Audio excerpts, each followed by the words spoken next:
दोस्तों, मेरा नाम रंजीत गुप्ता है। आज मुझे मौका मिला है फर्स्ट टाइम कि बिहाइंड द कैमरा आने का, क्योंकि आज के पहले कभी ऐसा अपॉर्चुनिटी नहीं मिला या हम लोग कभी बिहाइंड द कैमरा आ नहीं पाए। तो मैं शुक्रगुजार हूँ मेरे गुरु सम्राट रॉय सर का, जिन्होंने मुझे first time behind the camera आने का मौका दिया और अपना कुछ नॉलेज, अपना कुछ स्मार्ट का एक्सपीरियंस शेयर करने का अपॉर्चुनिटी दिया।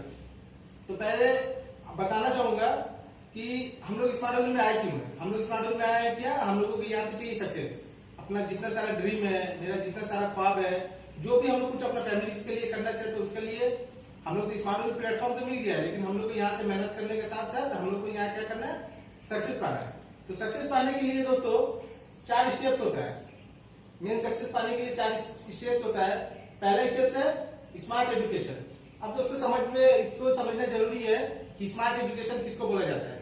एजुकेशन का मतलब हम लोग समझते हैं कि हम लोग स्कूल में गए, कॉलेज में गए, ट्यूशन गए, पढ़ाई लिखाई किए, तो वो एजुकेशन, वो हम लोग किताब से पढ़ते हैं या ट्यूशन में पढ़ते हैं, कॉलेज में पढ़ते हैं, वो एजुकेशन हुआ। लेकिन स्मार्ट एजुकेशन वो होता है जहां से हम लोग इनकम करता है, जहां से हम लोगों का ख्वाब पूरा हो सके, हम लोगों का जितना सारा ड्रीम्स है वो पूरा हो सके, वो होता है स्मार्ट एजुकेशन। तो स्मार्ट एजुकेशन को भी 2 पार्ट में डिवाइड किया गया दोस्तों। पहला पार्ट है ट्रेनिंग। हम लोग जो भी चीज में इन्वॉल्व है, जिस भी चीज में हम लोग इन्वॉल्व है, जैसे पकड़ लीजिए हम लोग स्मार्ट वैल्यू करते हैं, तो हम लोग को क्या करना है, स्मार्ट वैल्यू का जो ट्रेनिंग है वो किसी का भी हो, वो ट्रेनिंग हम लोगों को डेली लेवल पे लेना है। वो हो सकता है आपका हॉल ट्रेनिंग हो सकता है वो आपका 1 to 1 आपका सीनियर्स के साथ आपका ट्रेनिंग हो सकता है, या हो सकता है वीडियो कॉन्फ्रेंस में, या जैसे हम लोग वीडियो बना रहे हैं ऐसे वीडियो का आपका ट्रेनिंग हो सकता है। तो हम लोग को दोस्तों डेली लेवल में ट्रेनिंग लेना है, क्योंकि training is ultimate. Training ultimate है, क्योंकि ट्रेनिंग से हम लोगों को बहुत सारा नॉलेज मिलता है, बहुत सारा एक्सपीरियंस रहता है सीनियर्स का। जो वो लोग गलती कर चुके हैं, हम लोग को सीनियर्स बताते हैं कि हम लोग को वो गलती नहीं करना है, क्योंकि सीनियर्स जिस रास्ता में चलते हुए सक्सेस की सीढ़ी तक पहुंचे हैं, सक्सेस का पीक तक पहुंचे हैं, वहां पे उनको बहुत गड्ढा मिला है, बहुत तकलीफ हुआ है, बहुत सारा ऑब्स्टेकल्स आता है उन लोगों का। तो ट्रेनिंग के माध्यम से हम लोगों को बता दिया जाता है कि हम लोग को अभी क्या करना है, क्या नहीं करना है। क्योंकि हम लोग का जितना सारे सीनियर्स है, वो लोग जो सक्सेस का पीक में पहुंच चुके हैं, वो लोग बता देते हैं कि ये काम ऐसे मत करो, ये करने से ये प्रॉब्लम आएगा, ये करने से ये प्रॉब्लम आएगा। तो हम लोगों को डेली लेवल में किसी भी लीडर्स का ट्रेनिंग लेना है।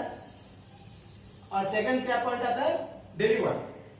हम लोग ट्रेनिंग तो ले लिए, लेकिन ट्रेनिंग लेने के साथ साथ अगर हम लोग उसको इम्प्लीमेंट नहीं करते, तो हम लोग अपना जो मुकाम हासिल करना चाहते हैं वो मुकाम हासिल नहीं कर पाएंगे। हम लोगों को डेली हम लोग को वर्क करना है, क्योंकि सक्सेस पाने के लिए डेली वर्क करना बहुत जरूरी रहता है। बहुत आदमी क्या बोलते हैं कि हम लोग हार्ड वर्क करेंगे, ये करेंगे, लेकिन दोस्तों ये हार्ड वर्क का जगह नहीं है, ये स्मार्ट वर्क का जगह है। हम लोग को स्मार्टली क्या डेली वर्क करना है, क्योंकि अगर हम डेली एक काम करेंगे तो हम लोगों को उसमें माहिरता हासिल हो सकता है।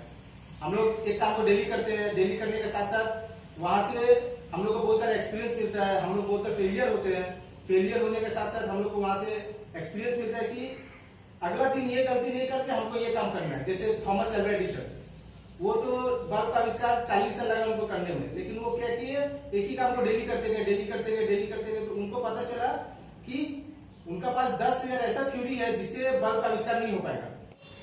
दोस्तों सेकंड पॉइंट है हम लोगों का इनहेंस योर एनर्जी।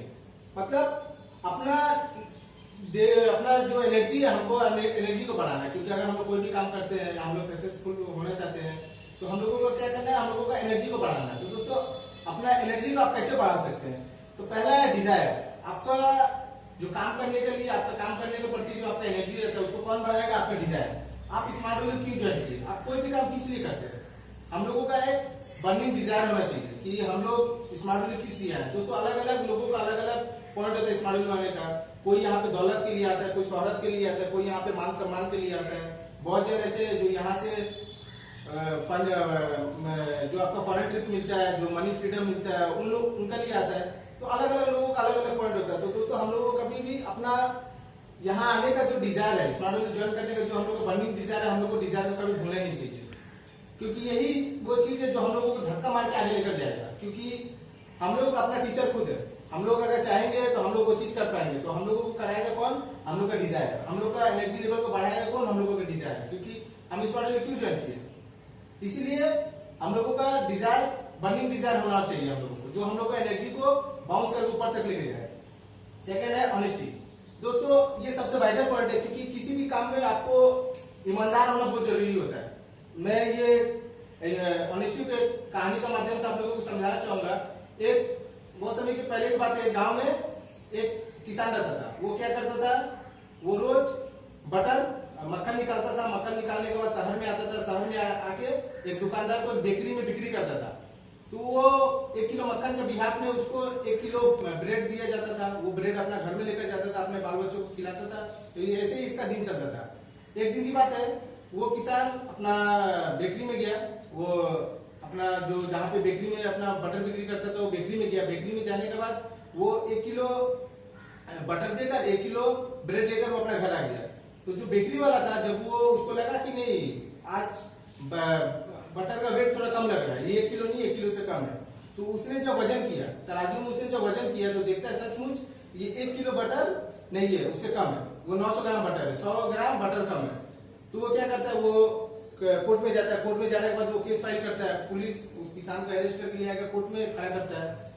तो जब कोर्ट में उससे पूछा जाता है कि आपने क्यों उनके साथ डिसऑनेस्टी किया, आपने 1 किलो बटर की जगह 900 ग्राम बटर क्यों दिया, तो वो किसान बड़े भावुक होकर बोला कि जज साहब इसमें मेरा कोई गलती नहीं है, क्योंकि मैं तो गरीब इंसान हूँ, मेरे घर में वजन करने के लिए तराजू भी नहीं है। तो बेकरी से मुझे जो ब्रेड मिलता है, वो ब्रेड का 1 किलो ब्रेड रहता है, तो वही ब्रेड का मैं तराजू में रखकर और 1 किलो वजन करके देता हूँ। अगर मेरा बटर कम हुआ तो इसका मतलब उन्होंने मुझे ब्रेड कम दिया है, 900 ग्राम ब्रेड दिया, इसीलिए मेरा 900 ग्राम बटर हुआ है। तो इससे प्रूव होता है कि ऑनेस्टी कितना जरूरी होता है। ये किसान अपना साइड से ऑनेस्ट था, इसीलिए जज साहब इसको रिहा कर दिए। और वो बेकरी वाला जो इसको रोज 1 किलो बोल के इसको कम दिया करता था ब्रेड, तो उसको जेल हो गया।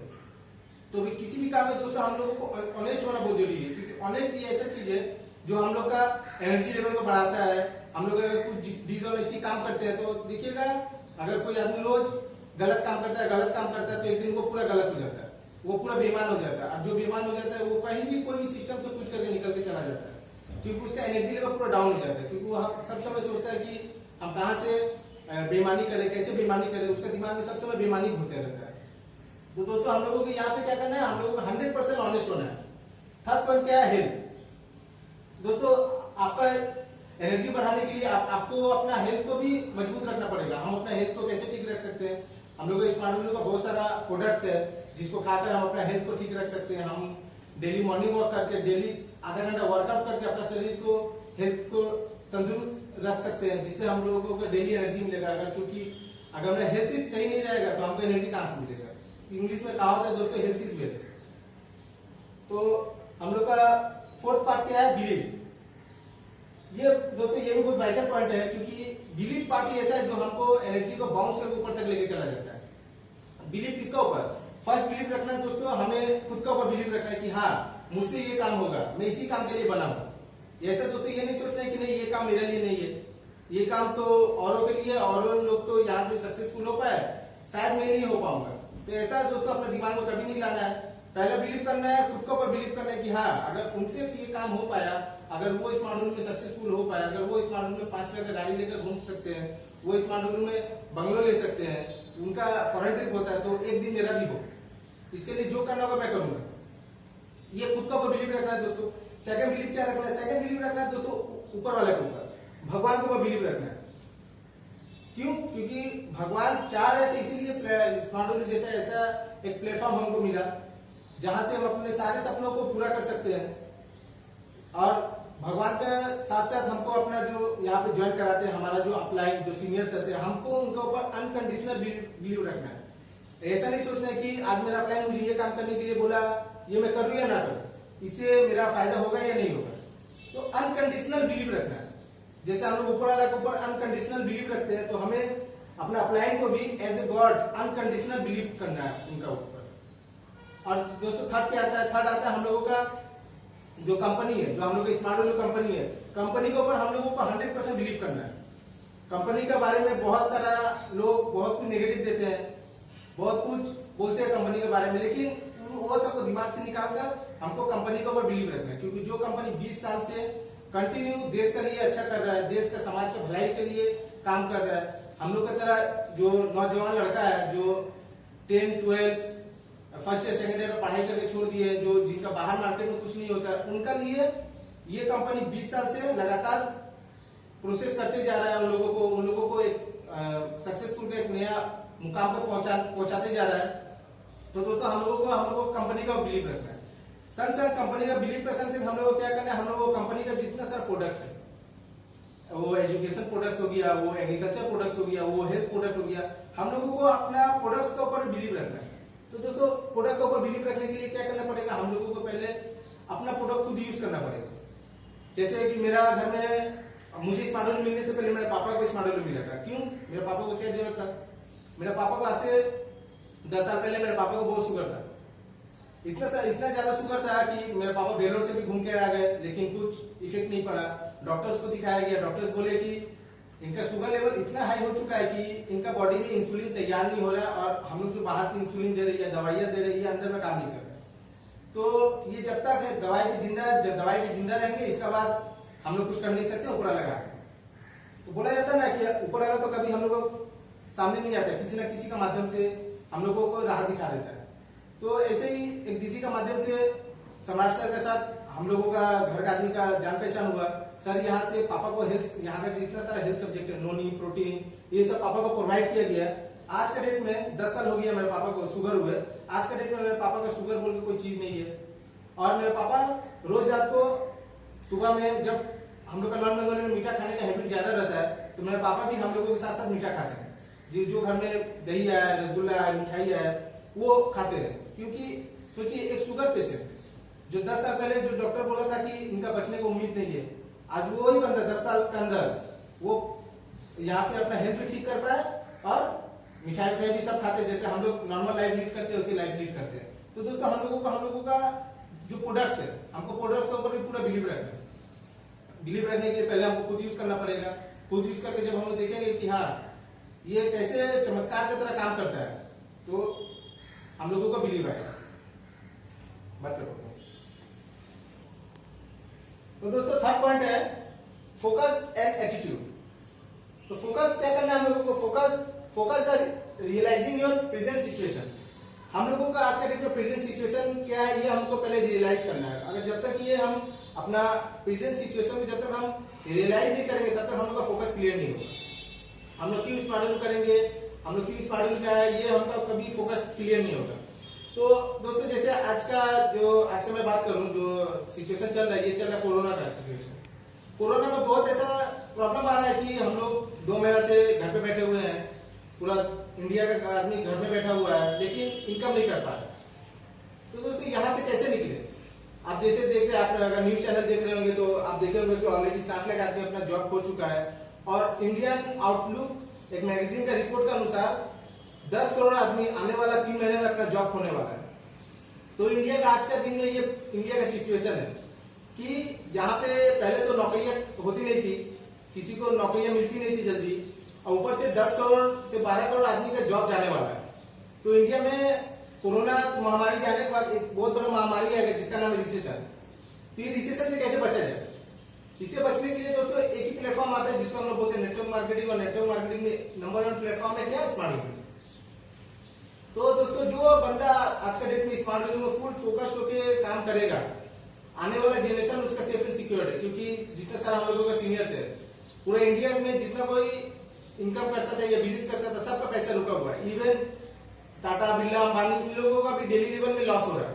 और जो जॉब करते थे वो तो घर में बैठे हुए हैं। अगर उनको सैलरी मिलता है तब भी ठीक, नहीं मिलता है तब भी ठीक। बहुत सारा इंडस्ट्री ऐसा है जो अपने स्टाफ को हाफ सैलरी दे रहा है। बहुत सारा एविएशन सेक्टर है जो अपने स्टाफ को हाफ सैलरी दे रहा है। किसी को सैलरी नहीं मिल रहा है। लेकिन जो जितने सारे हमारे सीनियर लीडर्स जो स्मार्ट वैल्यू में 5 साल, 7 साल, 4 साल मेहनत करके एक टीम को अचीव कर पाया है, तो वहां से उन लोगों का सबका इनकम रुका हुआ, लेकिन हमारे सीनियर लीडर्स लोग का कोई इनकम रुका हुआ नहीं है। वो उनका वीकली लेवल में जितना इनकम आता था उतना इनकम हर वीक आ रहा है। तो दोस्तों हमको फुल फोकस्ड होकर कुछ भी काम करने के लिए हमको पहले आज का डेट का हमको रियलाइज करना होगा कि मेरा प्रेजेंट सिचुएशन क्या है। आप दोस्तों आप ये वीडियो देख रहे हैं तो आपको भी घर में ऐसा प्रॉब्लम है कि जैसे लॉकडाउन का माहौल है, कोरोना का इफेक्ट है, लॉकडाउन का माहौल है, आपका भी घर में इनकम बंद हो चुका है। दोस्तों हम लोग देखते हैं कि गरीब इंसान, जो सबसे गरीब इंसान रहता है उनके लिए गवर्नमेंट है, उनको गवर्नमेंट फ्री में बहुत कुछ सपोर्ट कर सकते हैं। और जो अमीर इंसान है उनका पास पैसा है, लेकिन हम लोगों का तरह मिडिल क्लास फैमिली के लिए कौन है? हम लोगों की तरह मिडिल क्लास फैमिली हमेशा मिडिल में झूठ के रह जाता है। तो यहाँ से निकलने के लिए हमको फुल फोकस देकर स्मार्ट वैल्यू करना है दोस्तों। क्योंकि अगर हम आज का डेट में अगर हम आज से 3 साल से 5 साल अगर हम स्मार्ट वैल्यू फुल फोकस देके, फुल मेहनत हार्डवर्क देके हम अगर स्मार्ट वैल्यू करते हैं, तो अगर 3 साल 5 साल बाद अगर ये कोरोना का जगह कोई और महामारी या कोरोना बाईबैक करता है, तो हम अपने फैमिली को सिक्योर करके रख पाएंगे। क्यों? क्योंकि हमको अपना एक सक्सेस मिल चुका रहेगा, हमको एक मुकाम मिल चुका रहेगा जहां से मेरा वीकली लेवल में मेरा इनकम आना स्टार्ट हो जाएगा। तो दोस्तों आज का ये जो कोरोना का महामारी आया हम लोगों को बहुत कुछ सिखा कर गया कि बहुत आदमी बहुत कुछ सीख गया कि कैसे अगर हम कहीं जॉब करते हैं या बिजनेस करते हैं तो हमको पैरेलल में कुछ चीज करना चाहिए। अगर जो बंदा पैरेलल कुछ चीज नहीं करेगा, ये कोरोना इफेक्ट के बाद इन फ्यूचर अगर कुछ और ऐसे लॉकडाउन का सिचुएशन आता है तो वो यहाँ से बच के निकल नहीं पाएगा। तो दोस्तों ये है फोकस, क्योंकि हम लोगों के प्रेजेंट सिचुएशन में रियलाइज करके हमको अपना काम को फुल फोकस के साथ करना पड़ेगा कि अपना फैमिली को भी सेफ रख पाए, सिक्योर रख पाए, और खुद भी जो यहाँ पे पहुंचना चाहते हैं, सक्सेस पे पहुंचना चाहते हैं, हम वहां पे सक्सेस पे पहुंच पाए। एटीट्यूड दोस्तों, हम लोगों को सक्सेस पाने के लिए हम लोगों को अपना एटीट्यूड को हमेशा पॉजिटिव रखना है। हम लोगों को सक्सेस पाने के लिए वो चीज करना चाहिए जो अपना एटीट्यूड को हम बढ़ा पाए, अपना एटीट्यूड को ग्रो कर पाए और उसको पॉजिटिव रख पाए। तो दोस्तों मैं एटीट्यूड का जो ये है उसको मैं आपको एक कहानी के माध्यम से समझाना चाहूंगा। आप लोग ईगल तो देखे ही होंगे, सबको अपना लाइफ में ईगल, बहुत सारे ईगल देखे हैं।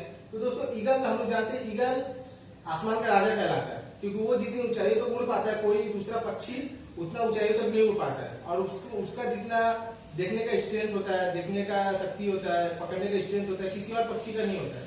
इसीलिए वो ईगल आसमान का राजा कहलाता है।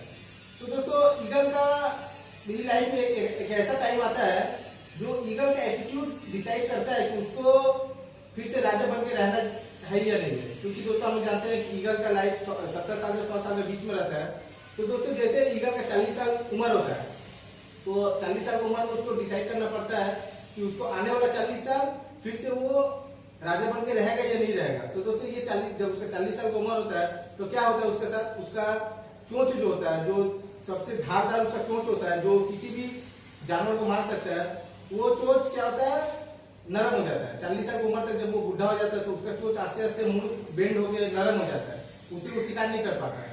सेकंड क्या होता है, उसका पंख में इतना चर्बी जम जाता है, उसका पंख इतना भारी हो जाता है कि उसका शरीर के साथ उसका पंख चिपक जाता है, जिसकी वजह से वो ज्यादा ऊंचाइयों तक उड़ नहीं पाता है।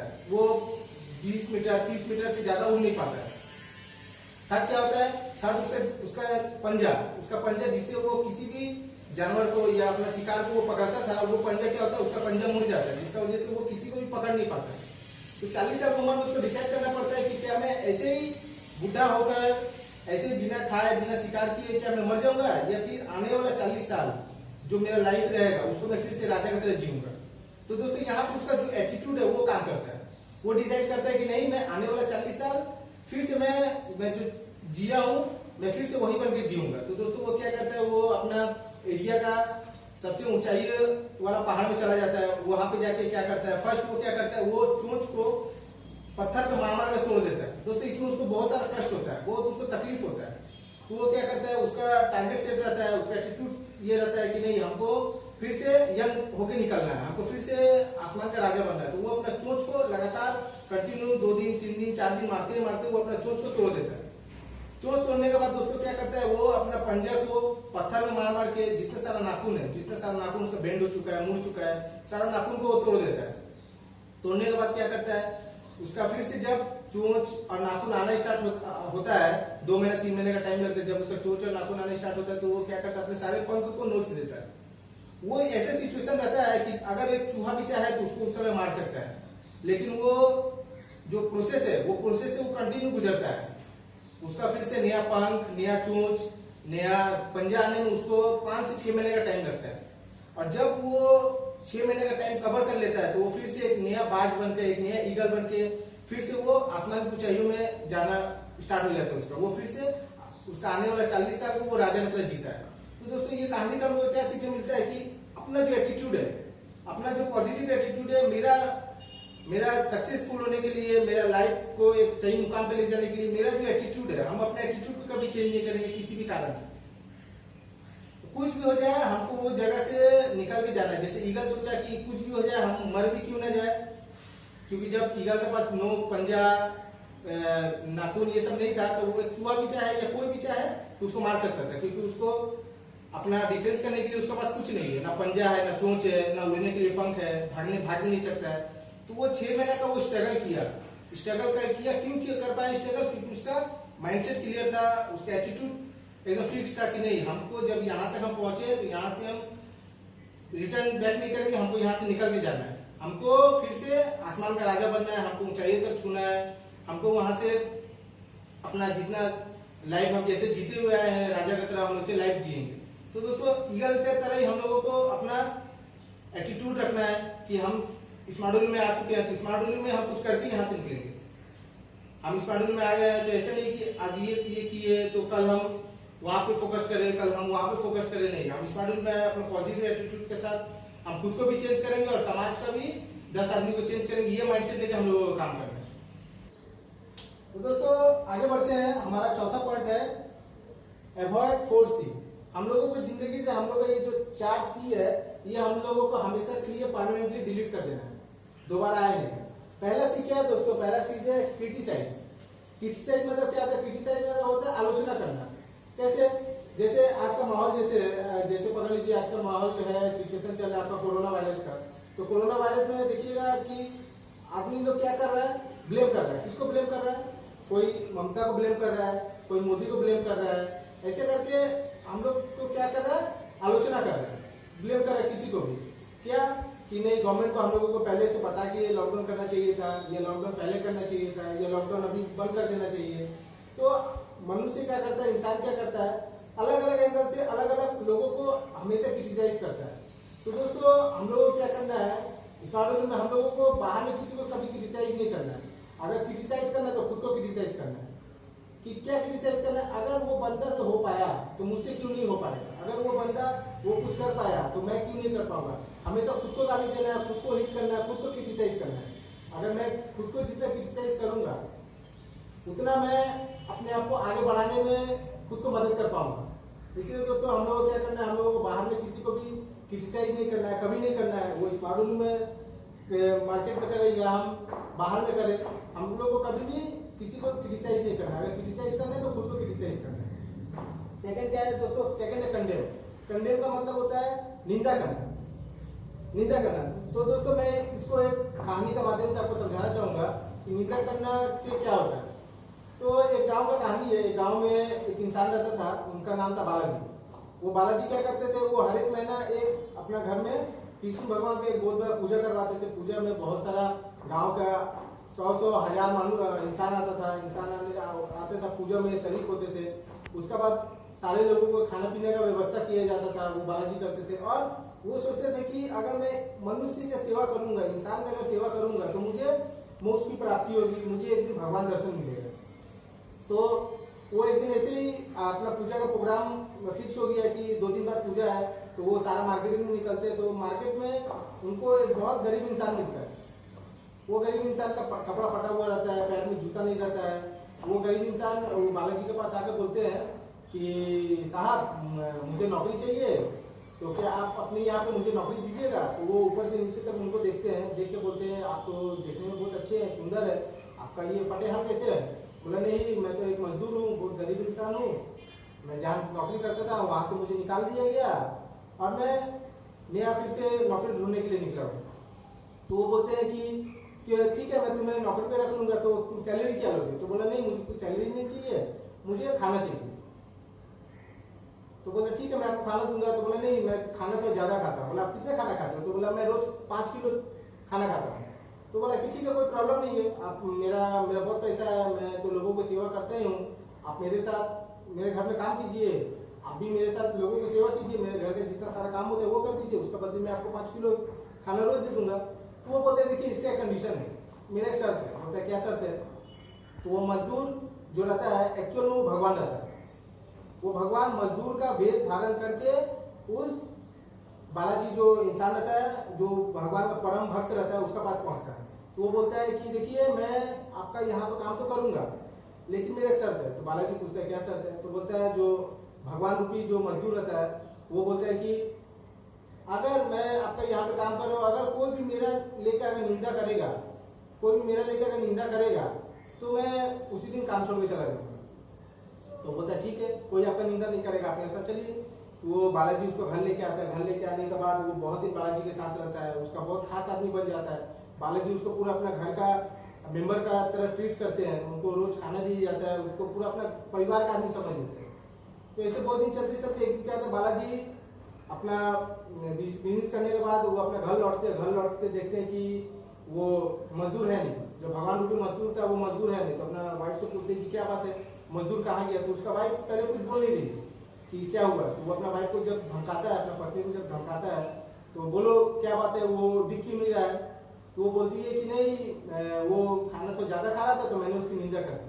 तो वो बोलता है कि मैंने तुम्हें मना किया था ना कि उनका निंदा नहीं करने।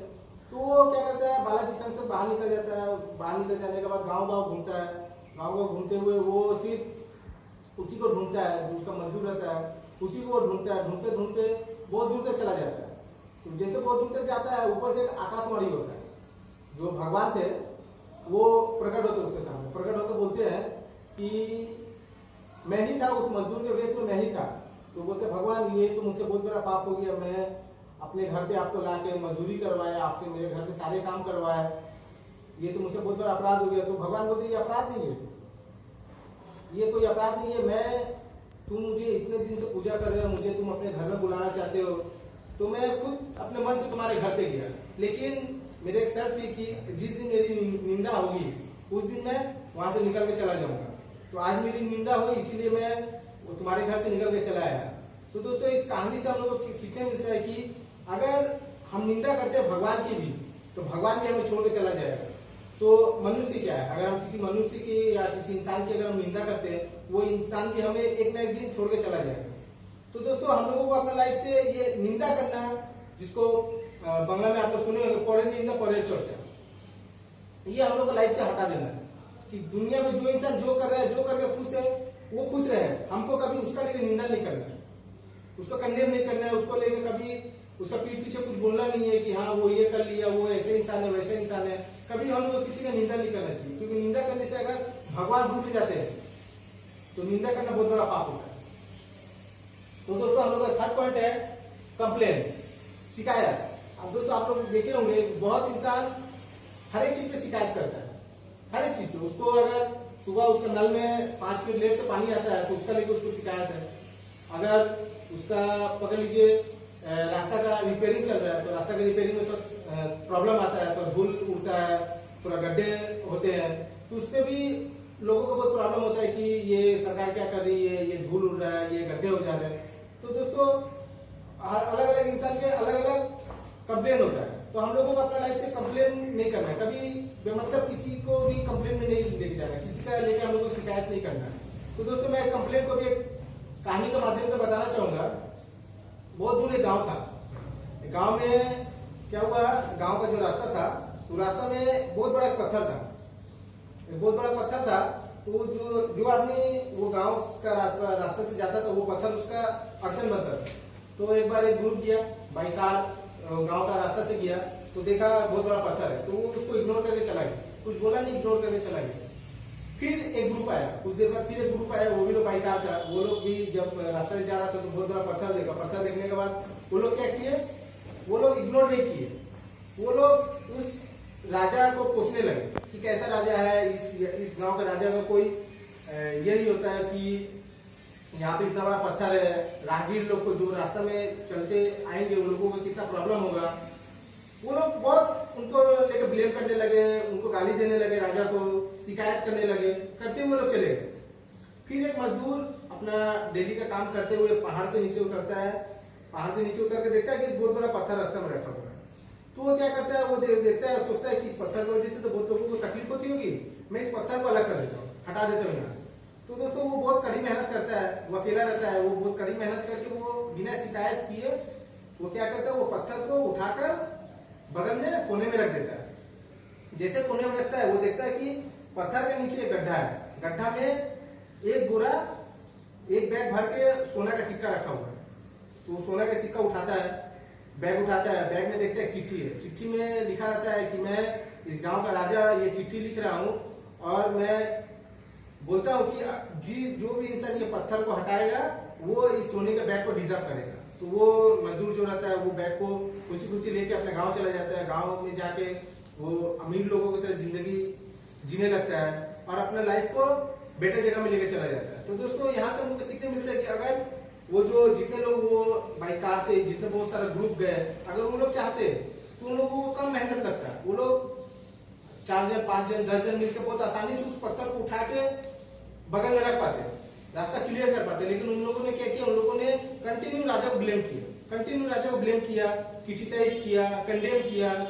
और एक इंसान जो अकेला आ रहा था, गरीब इंसान, वो क्या किया, वो देखा, वो सोचा कि नहीं पत्थर से तो बहुत लोगों को प्रॉब्लम होगी, क्यों नहीं मैं ही थोड़ी मेहनत करके इस पत्थर को उठा के दूसरी ओर रख दूं। जैसे वो रखता है वो रातों रात अमीर हो जाता है, उसका सारा ड्रीम फुलफिल हो जाता है।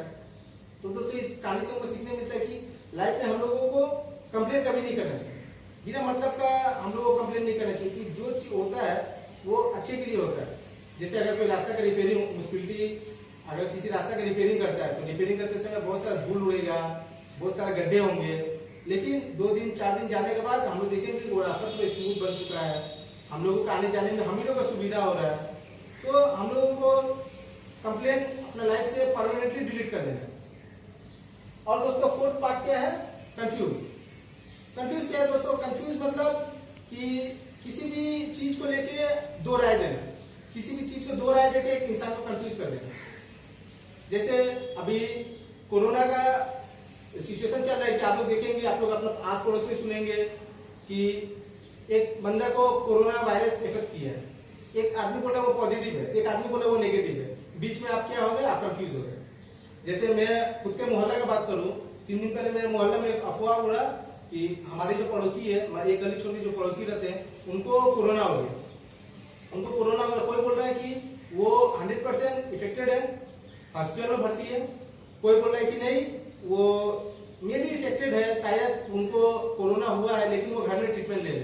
तो इससे क्या हुआ, पूरा हम लोग का पूरा मोहल्ला क्या हो गया, कंफ्यूज हो गया। पूरा मोहल्ला कंफ्यूज होने के बाद डर का माहौल बन गया कि क्या उसको सच में कोरोना है या नहीं है। ये लेके 2-3 दिन पाड़ा बहुत हल्ला हुआ, हल्ला होने के बाद अल्टीमेट बाद में पता चला नहीं उसको कोरोना नहीं था, उसको नॉर्मल एक बीमार बुखार हुआ था जिसका वजह से उसका घर में ट्रीटमेंट चल रहा। तो दोस्तों 2-3 दिन क्या हुआ, पूरा मोहल्ला हम लोगों का डर का माहौल में दिया। वो गली में जाने से आदमी डरते थे, आदमी सोचते थे कि 4 दिन पहले तो मैं उसका घर के बगल से गया, शायद मुझे तो इफेक्ट नहीं पकड़ लिया या मुझे तो नहीं हो गया। तो दोस्तों ये होता है कि इंसान बिना जस्टिफाई किए, बिना किसी चीज को सोचे समझे एक चीज को लेकर गलत अफवाह उड़ा देता है, लोगों को कंफ्यूज कर देता है। तो हम लोग का भी सिस्टम में देखिएगा, बहुत एक इंसान होंगे जो हम लोग को ये सिस्टम को लेकर कंफ्यूज करेंगे। हम लोग को बोलेंगे कि ये तेरे का जो कंपनी है, ये नेटवर्क मार्केटिंग कंपनी है। यस दोस्तों, ये हम लोग का नेटवर्क मार्केटिंग कंपनी है। बोलेंगे कि ये कंपनी क्या करता है, पैसा लेकर भाग जाता है। लेकिन दोस्तों मैं आप लोगों को बताना चाहूंगा कि वो जो बंदा आपको बोलता है कि कंपनी पैसा लेकर भागता है, वो आपको पहले कंफ्यूज कर रहा है। कैसे कंफ्यूज कर रहा है, क्योंकि यहाँ पे हम लोग जो पैसा देते हैं उसका ब्याज में हम लोगों को प्रोडक्ट मिल जाता है। जैसे पकड़ लीजिए ये मार्कर, मैं दुकान से ये मार्कर खरीदने गया, 50 रुपए दिया, दुकानदार मुझे ये मार्कर दे दिया। क्या दुकानदार मुझसे 50 रुपया लेकर भाग गया? नहीं। क्यों? क्योंकि उसका बिहाफ में मुझे वैल्यू फॉर मनी ये मार्कर मिल गया। ऐसे ही दोस्तों हम लोग जब स्मार्ट में आते हैं, जैसे मैं कंप्यूटर सीखने के लिए यहाँ पे आया था, कंप्यूटर सीखने के लिए जब मैं यहाँ पे 17,000 रुपए दिया था, जब मैं 17,000 दिया उसका बिहाफ में मुझे बुक्स, बैग्स, सीडीज, जो 70-80 हजार का 1 लाख का जो कोर्स रहता है वो मुझे 17,000 में प्रोवाइड किया गया।